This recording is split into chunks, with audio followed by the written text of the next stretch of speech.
pedindo o relaxamento da prisão para o seu filho. Só que nesse processo que nós estamos em debate, ele não estava preso, quando, na verdade, ela queria o quê? Ela queria um advogado para que fosse representar o seu filho, certo? O juízo negou o defensor por ele não estar preso no processo, conforme o despacho, as folhas 254. O réu foi intimado as folhas 256 de forma virtual, certo? A certidão de trânsito em julgado, as folhas 261, está datado de 14/10/2020. As folhas 262, a certidão é equivocada, e essa é a mais importante, né? Com a assinatura da mãe, ela diz o seguinte, excelências. Ela diz, só encontrar ela aqui, ela diz o seguinte, abre aspas, que o acusado compareceu nesta secretaria para informar que deseja recorrer da sentença, não tendo condições de pagar advogado. Baturité, 13/10/2020, fecha aspas. A assinatura dessa certidão é da mãe do paciente. Outro ponto, não foi o réu que compareceu, porque, como já bem mencionado e certificado, e também foi juntada a certidão carcerária, o réu da ação penal estava preso, certo? Ele estava preso, então não foi ele.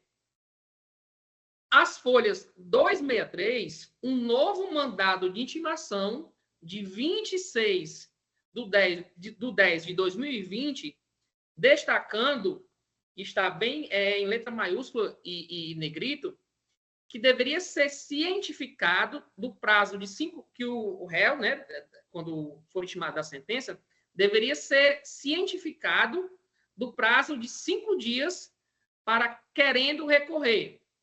E após esse mandado, nada foi feito, certo? E outro ponto que eu quero novamente mencionar é que já havia lá atrás uma certidão de trânsito em julgado, de 14/10/2020. Foi juntado na peça jurisprudência tanto do Tribunal de Justiça de São Paulo, de Minas Gerais, no sentido de que deve ficar claro o desejo do réu apelar ou não, certo?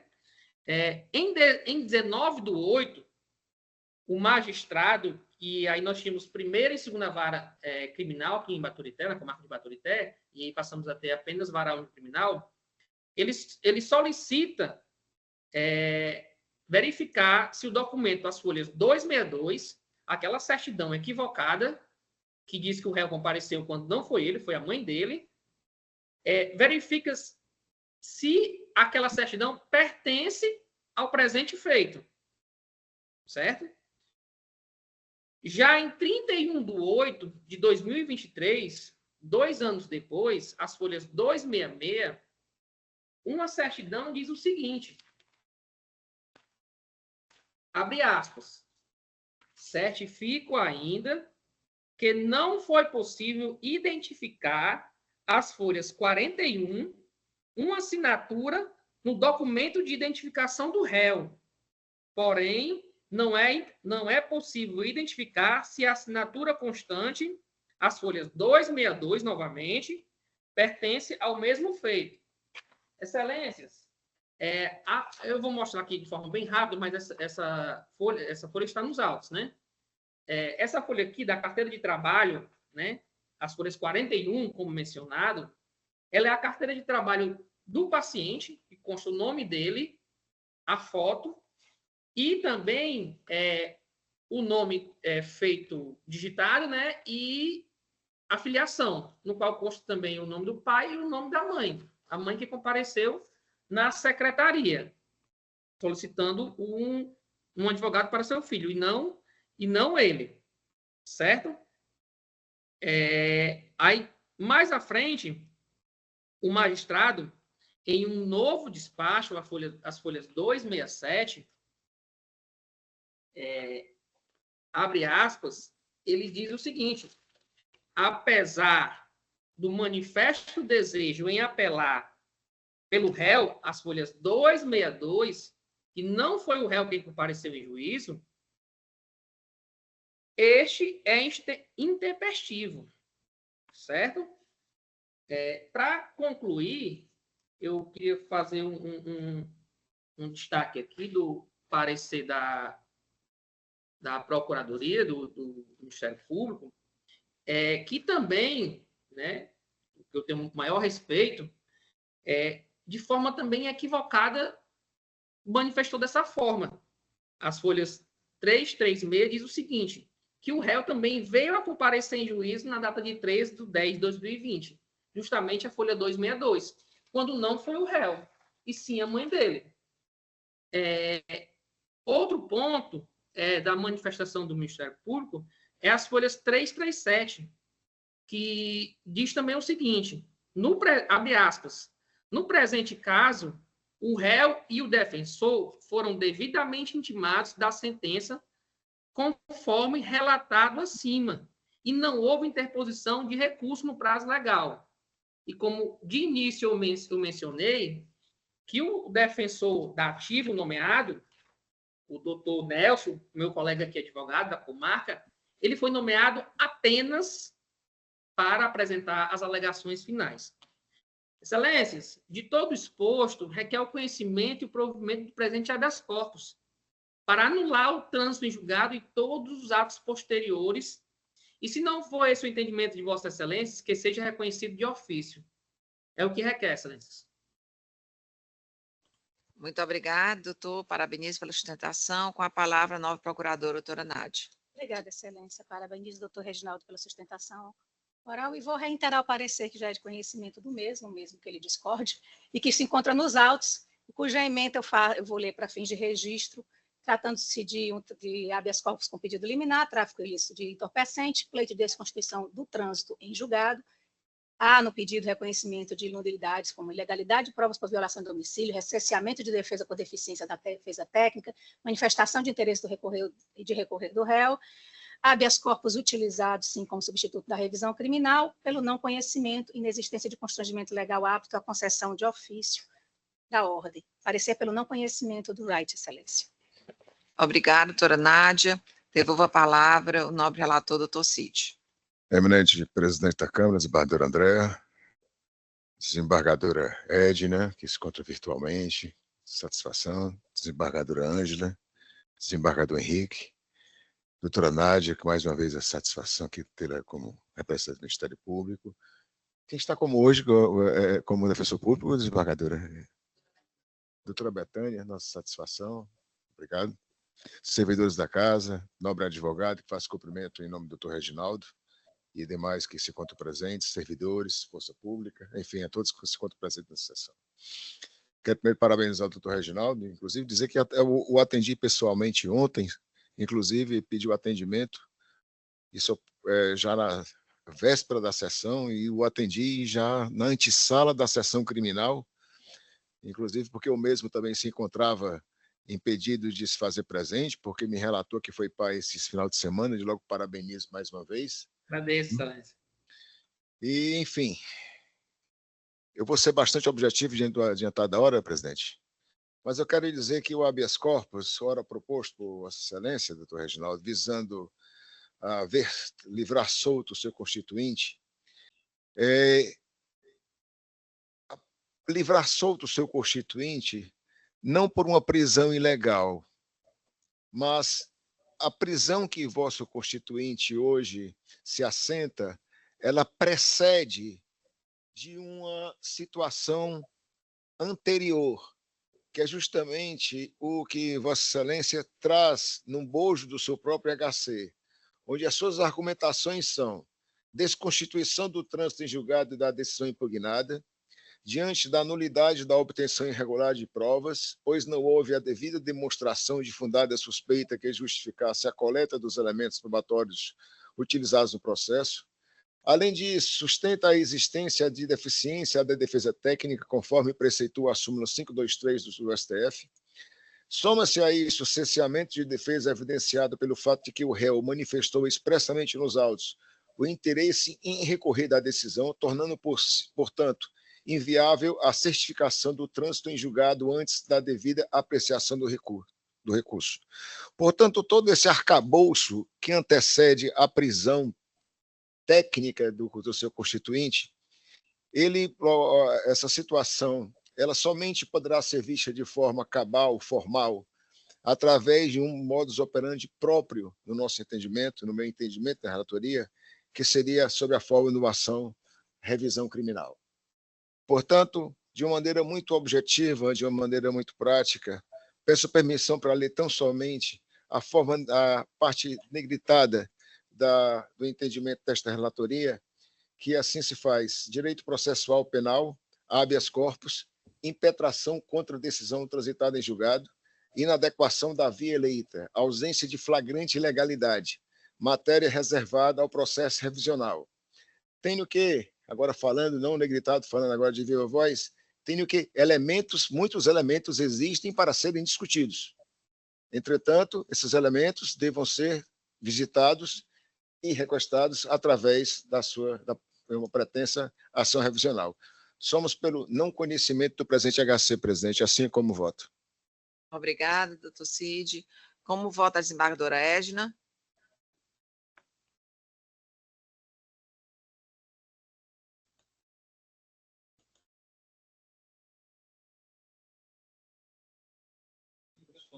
Desembargadora Edna está sem som. Microfone desligado.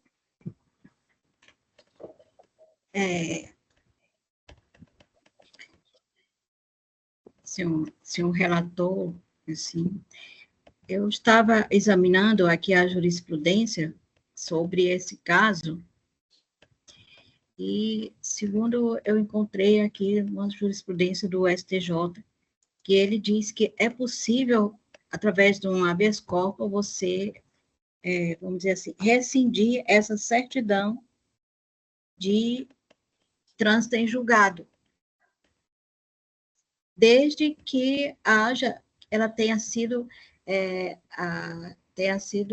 ilegal, haja uma ilegalidade na intimação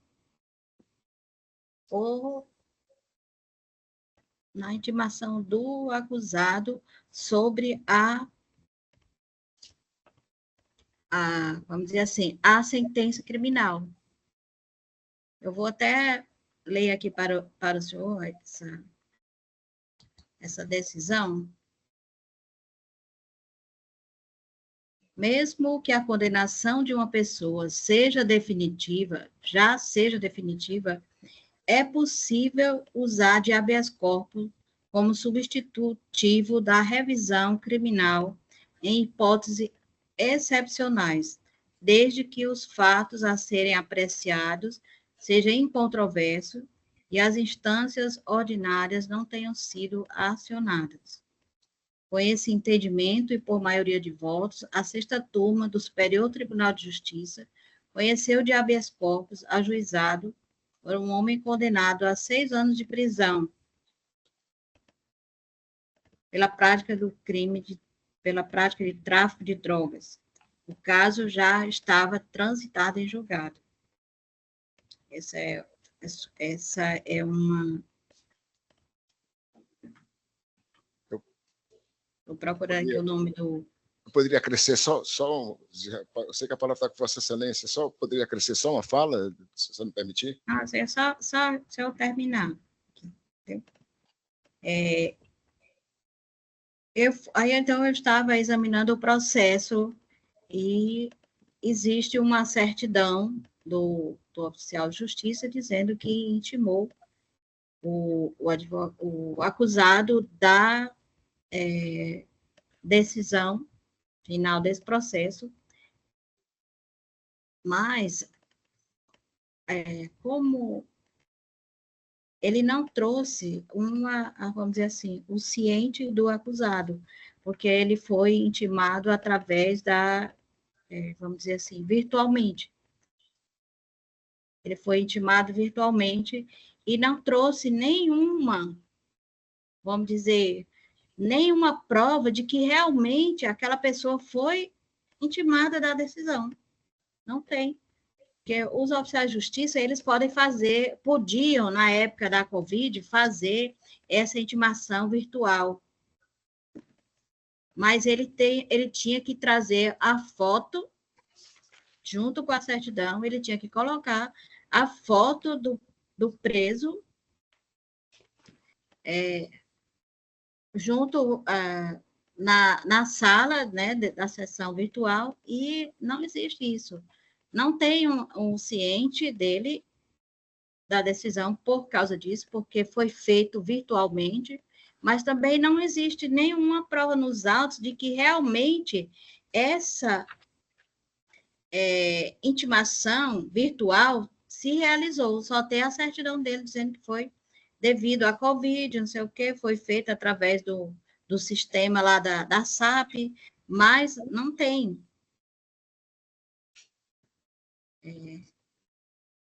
Então, ele está pedindo para ser solto.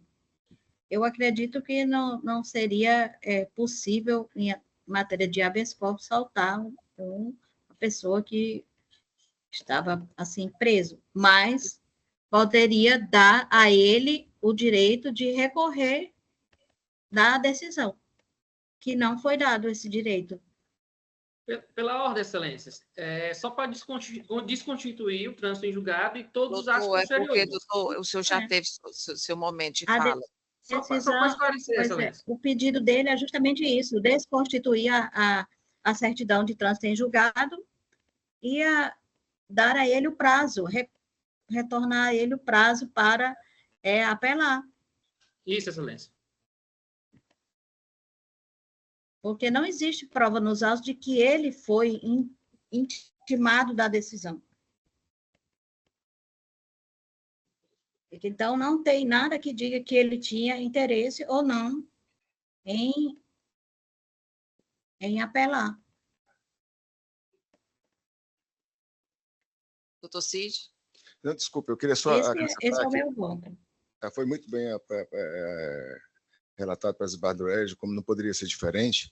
Eu já tinha visto iguais jurisprudência nesse caso, mas seria o seguinte, aplicaria na hipótese do réu estar preso pelo trânsito em julgado, de um trânsito em julgado de forma errônea, e a prisão dar-se, logicamente, daquelas circunstâncias. O caso em concreto, no habeas corpus, é apresentado por várias circunstâncias, nulidade de prova, cerceamento de defesa, inaplicabilidade de uma defesa técnica, são vários outros argumentos. E até mesmo em relação ao trânsito em julgado, eu acho que exauriria uma questão fática, por isso que me inclinei sobre a matéria. Perdoe, foi só acrescentando para a minha explicação, para ser mais... Perdoe. Eu continuo mantendo meu entendimento. Obrigada. Como voto, Mas que existe decisão que autoriza essa desconstituição, existe.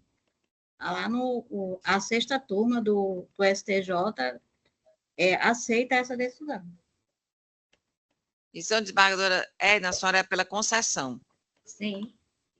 Concessão para desconstituir o trânsito em julgado. Em relação à prisão, desembargadora Edna. Não, porque não foi pedido isso. Ele está pedindo só a desconstituição nem de ofício a senhora se manifesta, é isso? Se eu entendi bem. Desembargador. A prisão dele, doutor Reginaldo, o senhor não pode falar. A prisão dele foi em consequência da sentença? Ou ele já estava preso antes? Consequência do trânsito em julgado. Então, se você vai desconstituir o trânsito em julgado, automaticamente vai pôr a prisão também deve ser. Exatamente. Desembargador Henrique. Obrigado, presidente. Eu já tinha até votado nesse caso, mas a manifestação da desembargadora Edna, realmente ocorreu isso em 2023 no STJ, foi por maioria mesmo.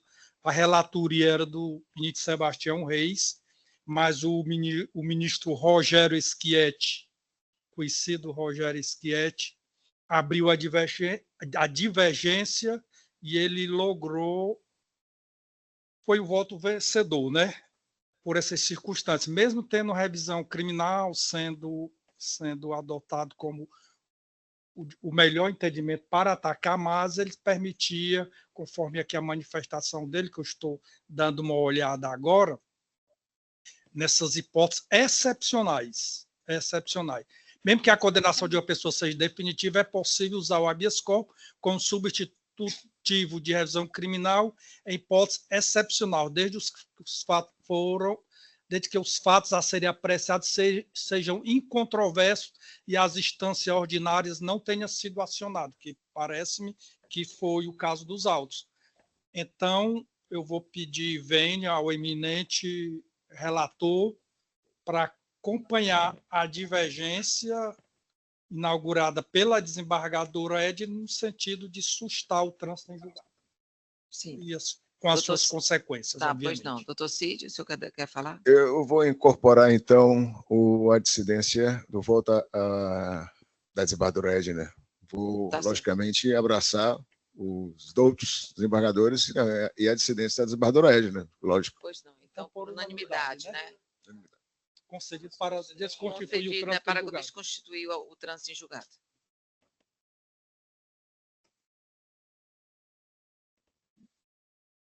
(3.43) Habeas corpus 062-0089 de 79/2025. Na minha relatoria, eu indago se o doutor Rildo Eduardo Veras Gouveia se encontra em sala.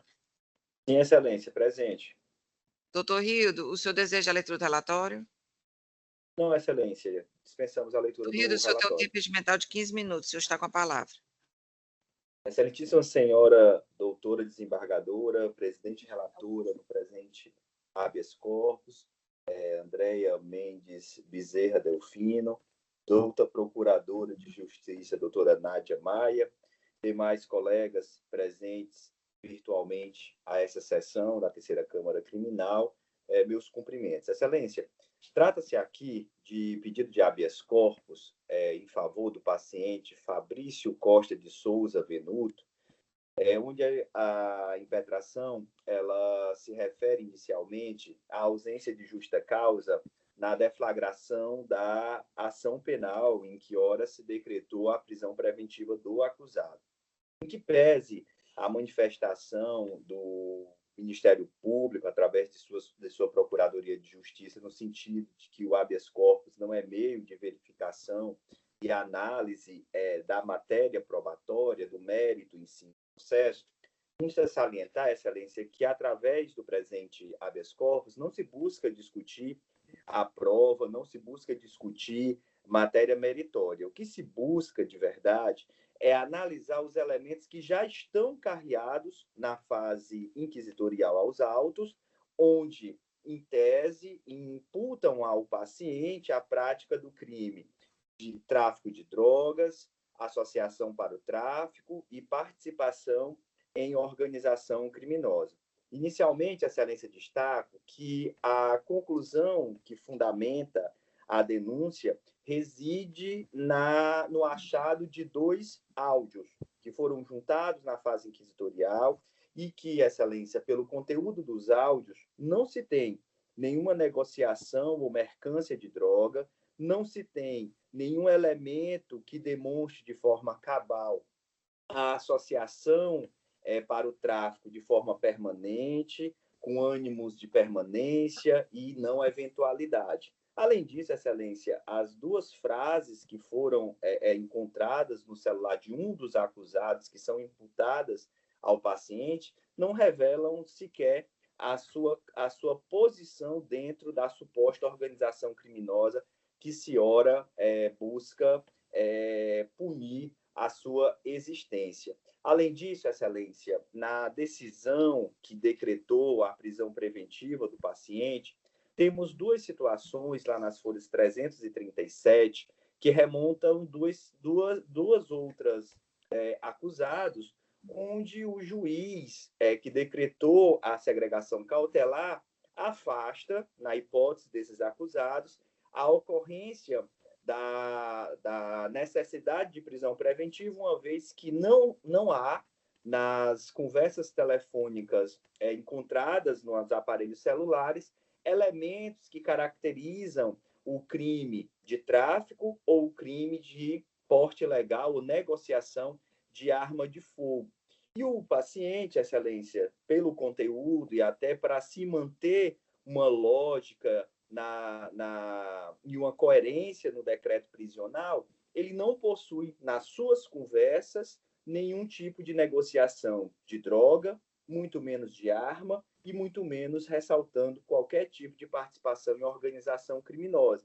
Mas, mesmo assim, Excelência, se decretou a prisão preventiva do acusado, que, ora, a defesa se insurge através do presente pedido de habeas corpus, porque entende que não existe indícios suficientes de autoria e materialidade com relação aos crimes, portanto, não resta satisfeito o artigo 312 do Código de Processo Penal, que exige que, para a decretação da prisão cautelar, haja a demonstração de indícios de autoria, indícios suficientes de autoria e prova da existência do crime. Portanto, as duas frases que foram relacionadas na denúncia, elas são insuficientes, Excelência, para demonstrar esse indício de autoria, muito menos se mostra suficiente, ainda que Vossas Excelências entendam que satisfaz o artigo 41 do Código de Processo, mas essas duas frases, elas não são suficientes para o decreto segregatório, até porque o próprio juiz, analisando situações semelhantes, afastou a prisão preventiva e aqui se requer a aplicação de forma análoga ao paciente. Em tese subsidiária, ainda no habeas corpus, a impetração requer o reconhecimento da ausência do risco à ordem pública, né?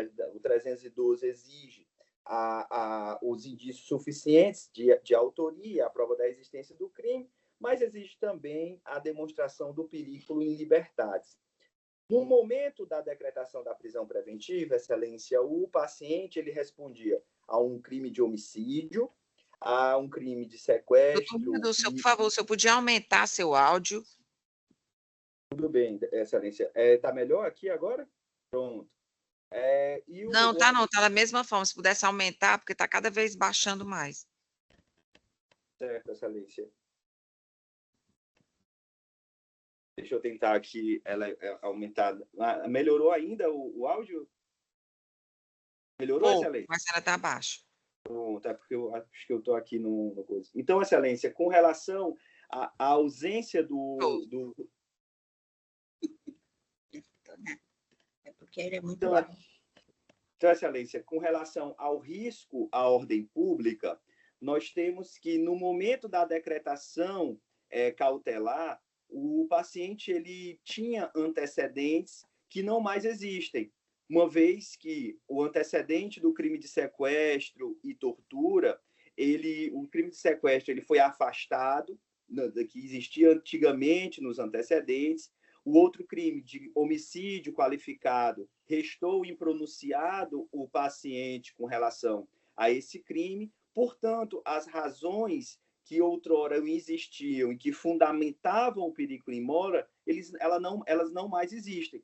Portanto, o habeas corpus, como tese subsidiária, vem nesse sentido, de reconhecer que não mais subsistem o perigo in libertatis anteriormente existente que fundamentou o decreto prisional de prisão preventiva. Portanto, Excelência, em apartada síntese, a defesa requer que a impetração seja conhecida e seja concedida a ordem requerida para que o paciente responda à presente ação penal com a aplicação de medidas cautelares diversas da prisão pelas razões já aqui manifestadas. É nesses termos, Excelência, que a defesa se manifesta. Obrigada, doutor Rildo, parabenizo pela sustentação. Com a palavra, a nova procuradora, doutora Nádia. Obrigada, Excelência. Parabenizo, doutor Rildo, pela sua sustentação oral.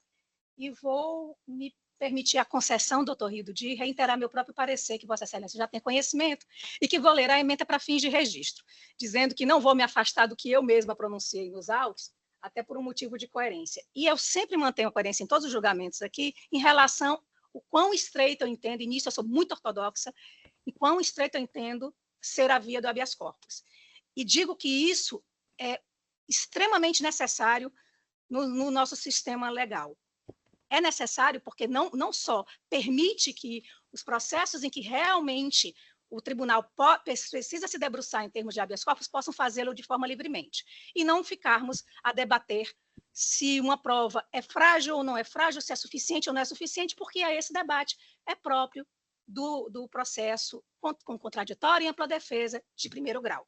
Portanto, não caberia aqui, não vou me alongar na perspectiva se é ou se não é frágil a prova, se é suficiente ou não, se não é suficiente, se o juiz, em algum momento, em algum processo, de outra forma, julgou de tal modo. Isto não me cabe. Então, reitero o parecer, trata-se de habeas corpus com pedido liminar, alegação de ausência de justa causa para segregação cautelar, sob a alegação de que o paciente não teria participado do crime, portanto, necessidade de revolvimento fático probatório incompatível com a via estreita do rights. Não conhecimento. Alegação de ausência de fundamentação do decreto prisional, liminar indeferida, decisão devidamente fundamentada na garantia de ordem pública, presença de requisitos da prisão preventiva, em especial gravidade concreta da conduta pelo modus operandi. Portanto, eu entendo. Houve também uma justificativa sobre a questão da contemporaneidade. Eu acho que a contemporaneidade foi devidamente apreciada em relação aos fatos investigados com a decretação da prisão. Entendo pela inocorrência em relação a isso. Possibilidade de decretação preventiva durante toda a persecução criminal, decreto prisional devidamente fundamentado, com os fatos relativos às investigações. Sob as condições pessoais favoráveis, reitero pela irrelevância das mesmas, e entendo que as medidas cautelares diversas da prisão se mostram insuficientes neste momento, nada impedindo que o juízo de primeiro piso venha a rever esta situação de acordo com o andamento do processo. Portanto, parecer pelo parcial conhecimento da ordem e na parte conhecida pela sua denegação, quando é vida venha, doutor Rio. Muito obrigada, doutora Nádia. Eu vou passar, peço permissão aqui para ler apenas as razões de decidir da proposta de emenda, já que o voto será disponibilizado na íntegra após a sessão. Razões de decidir. Por demandar necessariamente amplo reexame da matéria fática probatória, a análise da negativa de autoria é incompatível com a via do habeas corpus, tese não conhecida. A materialidade e os indícios suficientes de autoria, fumos comitis delicti, estão demonstrados pelos elementos probatórios colhidos durante o inquérito policial, especialmente observando os dados analisados nos relatórios de extração de dados celulares realizados em fevereiro de 2024. Vale destacar a existência de 2 áudios atribuídos ao ora paciente, que dá indicativo de que ele integra a organização criminosa e pratica o tráfico de entorpecentes. Chega-se a essa conclusão a partir da análise integral do relatório policial, o qual evidencia que o agente com quem o ora paciente trocou mensagem pratica os mesmos crimes. Esse fato, quando analisado em conjunto com o conteúdo dos áudios, permite concluir pela existência dos indícios suficientes de autoria e materialidade. Quanto à necessidade da prisão, verifica-se que há fortes indícios que o paciente integra a organização criminosa, Comando Vermelho, amplamente conhecida pelo tráfico de drogas no país, o que demonstra uma maior gravidade da conduta do paciente, confirmando assim o grave risco à ordem pública que a sua liberdade restrita representaria. Ademais, em consulta ao sistema Cancún, constatou-se que o paciente, além da ação penal que deu ensejo à impetração do presente writ, possui outros registros criminais em seu desfavor, como, por exemplo, pelo crime de homicídio na ação penal número 0051.886, dígito 02/2021, o que demonstra, por certo, o risco para a ordem pública, corroborando para a necessidade de manutenção da prisão provisória, imposta como forma de evitar a reiteração delitiva, perigo libertatis, estando assim a decisão devidamente fundamentada, súmula 52 do TJCE. Por conseguinte, entendo pela impossibilidade da aplicação de medidas cautelares diversas à prisão, pois são insuficientes e ineficazes para a plena garantia da ordem pública e para assegurar a instrução criminal. Dessa forma, considerando que o decreto da prisão preventiva do paciente está lastreado em elementos concretos, extraído das circunstâncias escolhidas nos autos, estando evidenciado satisfatoriamente a presença dos requisitos dos artigos 312 e 313 do CPP, e que as medidas cautelares diversas à prisão não se mostram suficientes para a garantia da ordem pública, não se vislumbra qualquer ilegalidade que venha a macular referido ato, inviabilizando, por conseguinte, o pretendido relaxamento da prisão preventiva. ordem parcialmente conhecida e na extensão cognoscível denegada. É como voto. Como vota a desembargadora Ângela?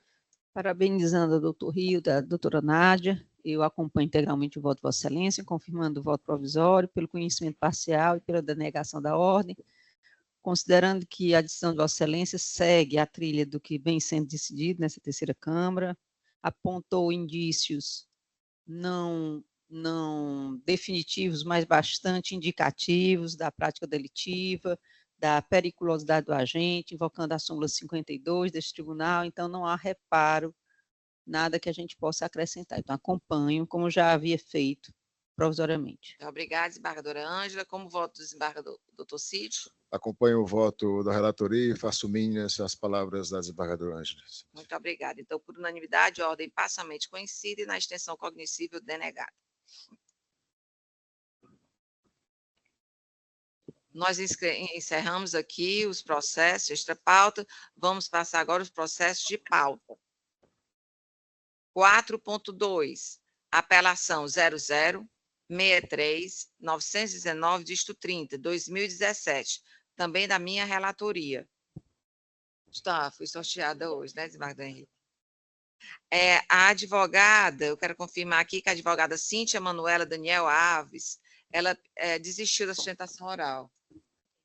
Dessa primeira. Agora eu indago se o doutor Bismarck Fernando Araruna Macedo se encontra em sala. Boa tarde, doutor, me encontro. Doutor Bismarck, o senhor deseja a leitura do relatório ou dispensa? Dispensa, doutor. O senhor tem o tempo regimental de 15 minutos, o senhor está com a palavra. Certo. Boa tarde a todos, nobres desembargadores, a procuradora aqui presente, colegas advogados.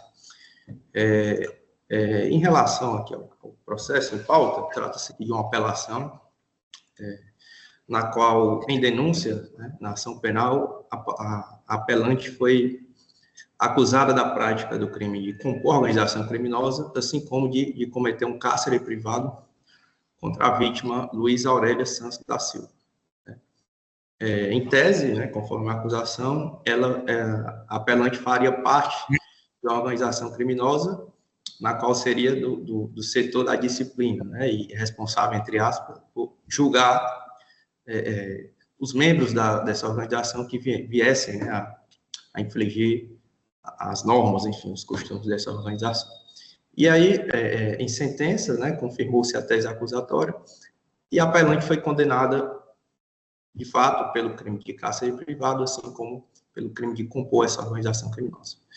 Pois bem, e aqui eu começo a sustentação oral, falando da preliminar, em relação à ilicitude de uma prova que foi bastante usada para fundamentar a condenação, especialmente em relação à organização criminosa. Trata-se de um caderno no qual, em tese, indicaria o nome de batismo, né, da apelante nessa organização criminosa, assim como a função dela. Ocorre, excelências, que esse caderno se trata-se de uma prova ilícita. Por quê? Porque ele foi apreendido na residência, né, na qual, em tese, a vítima estava sendo submetida ao cárcere privado. E aí, em decorrência disso, houve o ingresso dos agentes de segurança sem mandato nessa residência, onde eles escolheram essa prova. No entanto, neste momento que eles ingressaram, não havia nenhum indício de que ali estava ocorrendo alguma hipótese de flagrante delito. Por quê? Porque a vítima sequer se encontrava mais nesse local, onde supostamente ela esteve encarcerada, e os policiais sabiam disso, porque nos seus relatos, né, principalmente na delegacia, eles falaram que a haviam visto uma barraca de praia, né, no bairro Icaraí, em Calcaia, haviam a visto e haviam, inclusive, conversado com ela.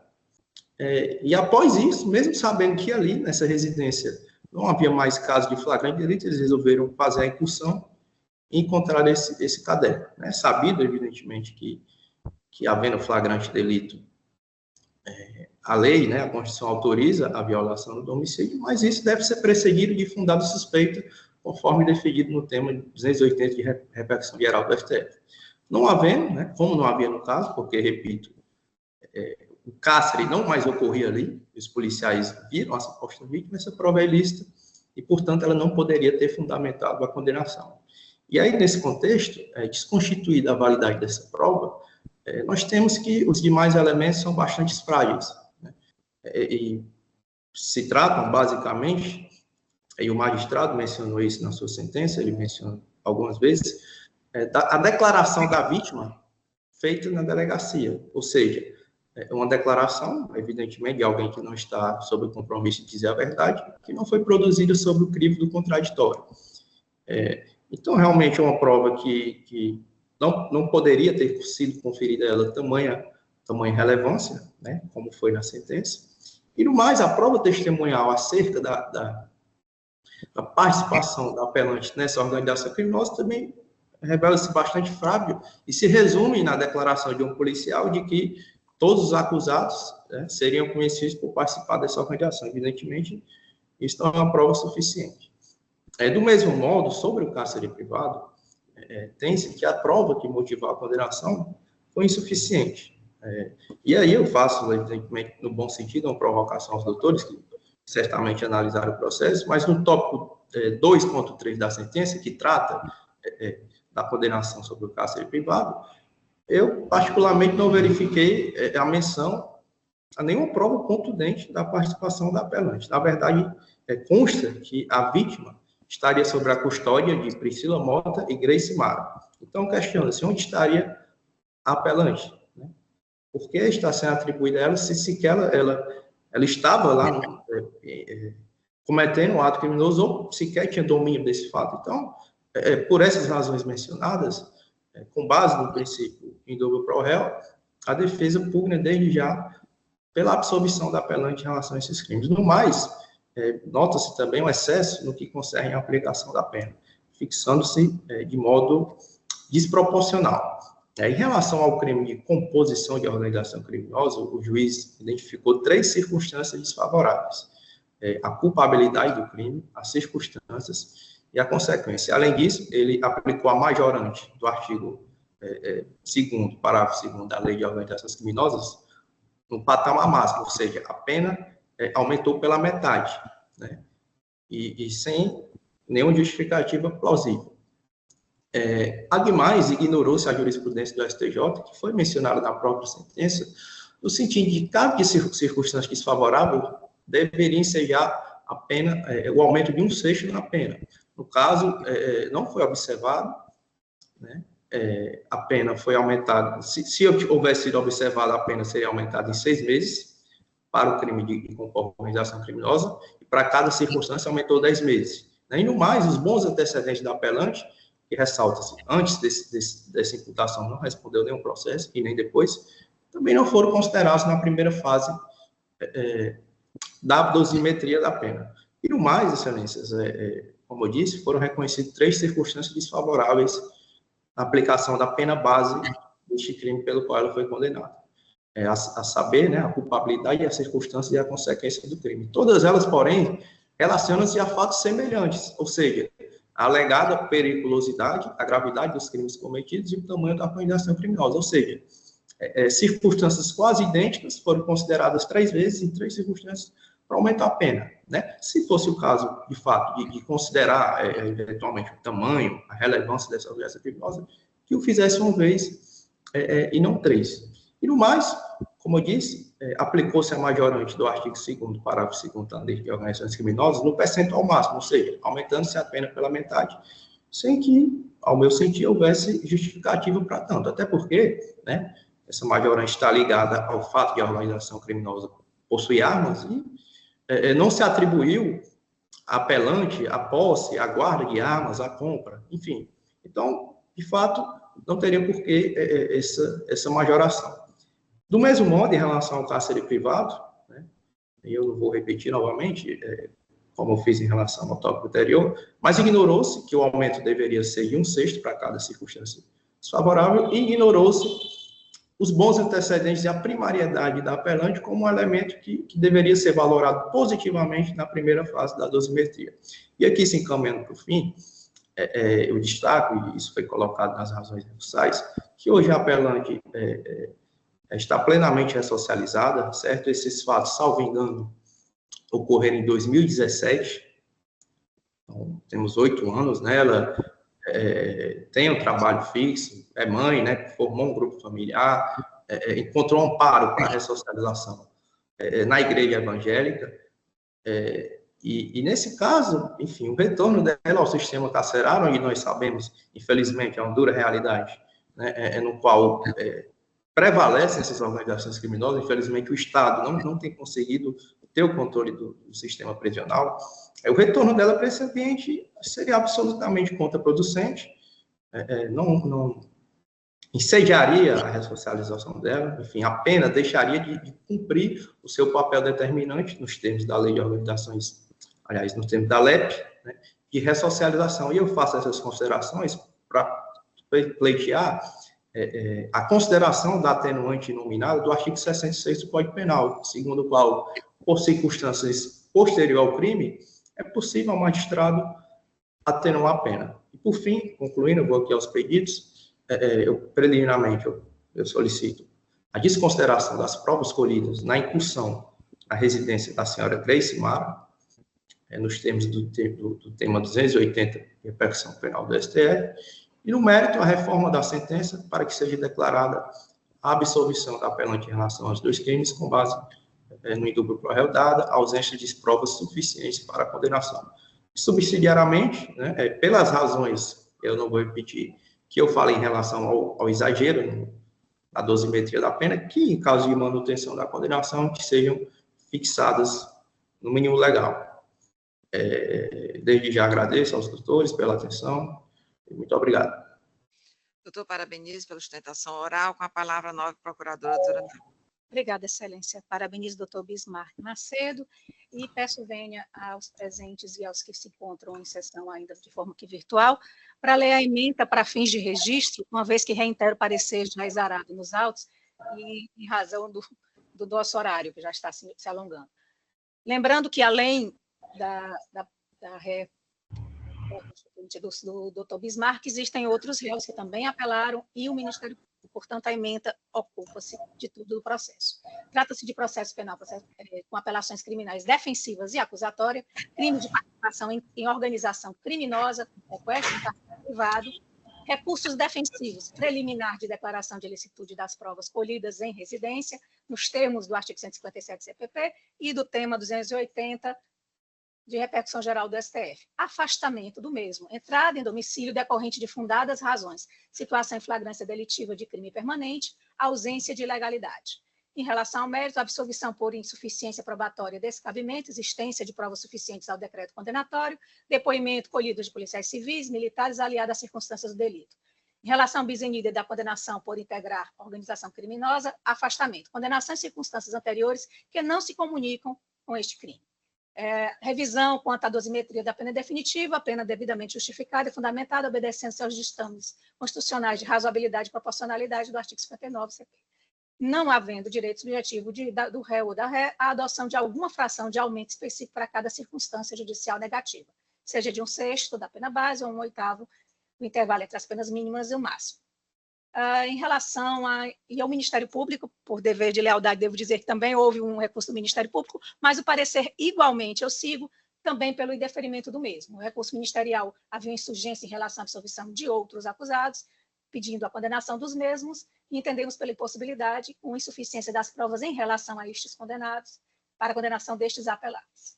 A ausência de provas judiciais que atestem a autoria desses 2 acusados, fragilidade dos depoimentos em relação aos mesmos, e inexistência de comprovação inequívoca de prática do crime em relação aos mesmos. Portanto, neste caso, a aplicação do princípio indúbio pro réu, a despeito de ser a posição do Ministério Público de primeiro grau. Sentença, portanto, entendo rígida e devendo ser mantida, inclusive o recurso ministerial conhecido e desprovido. Parecer pelo conhecimento dos demais recursos e total desprovimento, tanto dos recursos defensivos quanto do recurso acusatório, para ser a sentença integralmente mantida e assim como manifesta. Obrigada, doutora Nádia. Vou passar aqui a ler apenas as razões de decidir, já que o voto será disponibilizado na íntegra após a sessão. O ingresso no domicílio onde estavam os acusados ocorreu em contexto de flagrante delito, diante de fundadas razões que indicavam a prática de crime de tráfico de drogas e cárcere privado, não configurando violação do domicílio ilícita.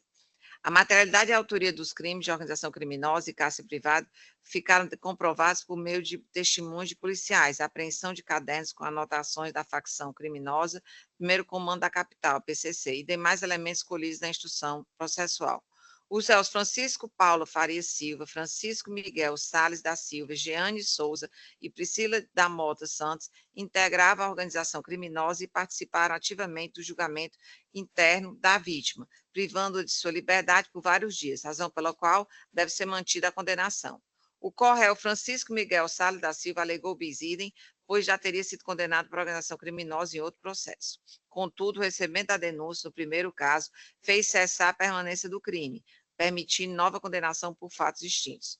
Quanto ao apelo ministerial, não há elementos concretos que vinculem os réus absolvidos, Raimundo Laurindo Barbosa Neto e Marcos Gregório de Moraes Júnior, ao cárcere privado ou à organização criminosa, inexistindo prova suficiente para a condenação.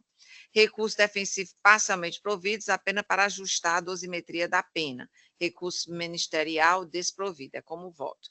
Como vota a desembargadora Ângela? Muito obrigada, senhora presidente. Em mesa, a apelação 006-3919, dígito 30 de 2017. Os recursos são bem alentados, onde diversas teses são agitadas e foram devidamente enfrentadas por Vossa Excelência no seu judicioso voto. Tudo que foi postulado e tudo foi sustentado oralmente foi esmiuçado e foi analisado por Vossa Excelência. A gente tem a oportunidade de ter acesso. Então, eu confirmo o voto provisório e acompanho a relatoria por entender que estão corretos os fundamentos no sentido de prover parcialmente os recursos somente para ajuste do cálculo penalógico. É como voto, Excelência. Obrigada, desembargadora Ângela. Como voto, doutor Cid? Acompanho integralmente o voto da relatoria, presidente. Obrigada, doutor Cid.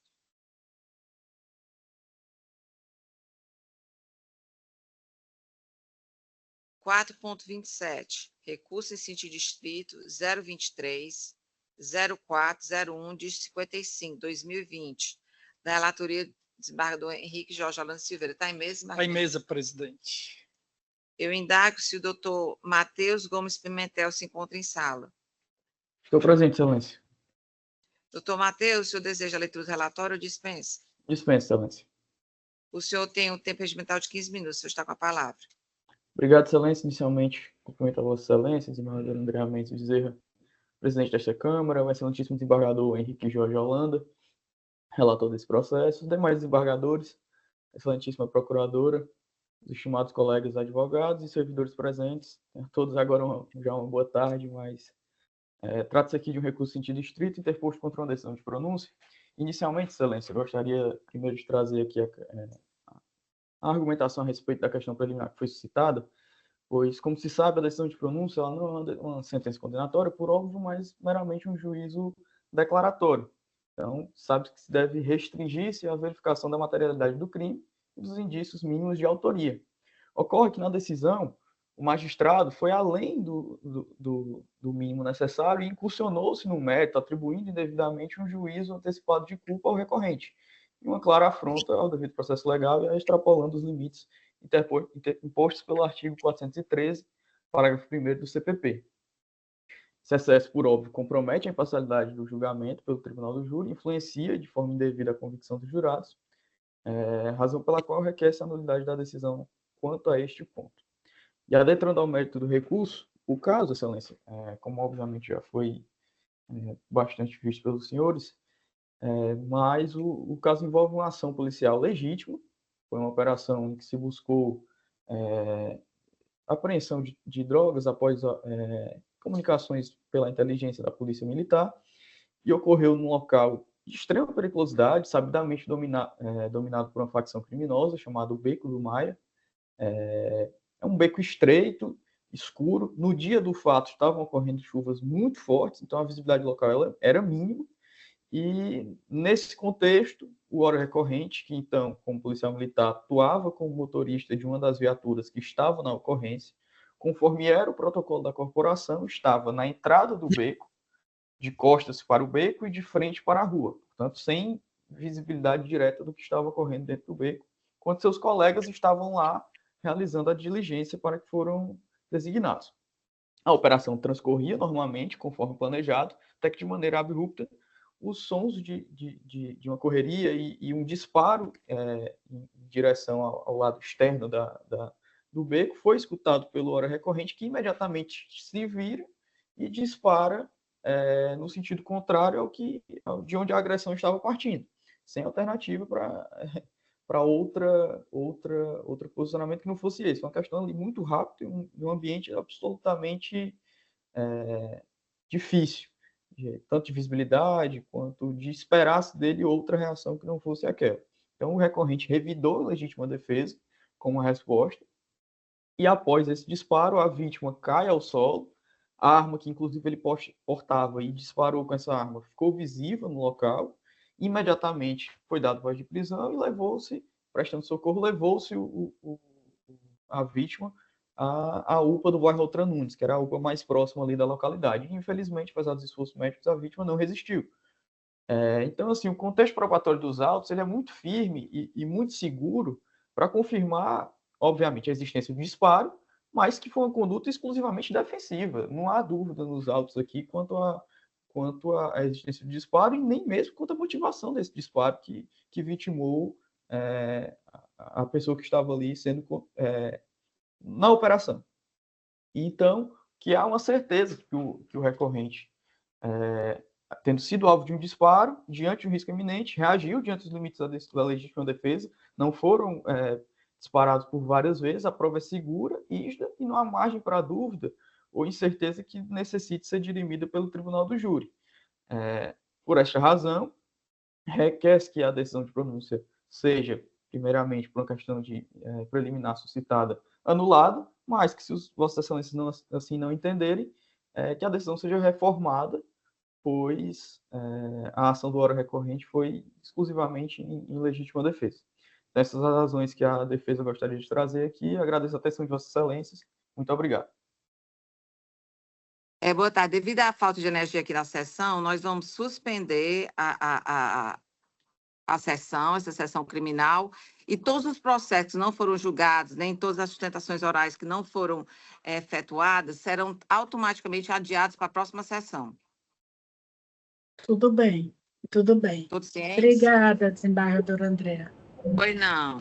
Tudo de bom. Pela ordem, Excelência. Boa tarde a todos. Sim, pois não. A próxima sessão seria quando? A próxima sessão vai ser em março. Dia 11 de março. 11 de março, ok. Mesmo horário, né? 9 horas da manhã. Exatamente, mesmo horário. Obrigado, Excelência. Pois não. Boa semana a todos, obrigado. A sua sustentação oral, você não vai ter prejuízo, a sua sustentação vai ser na próxima sessão. Sem problema, Excelência. Ok, boa tarde, obrigada. Boa tarde. Boa tarde, bom feriado a todos. O feriado de carnaval, que eu já estou prevendo na próxima semana. Obrigada, boa tarde a todos. Boa tarde.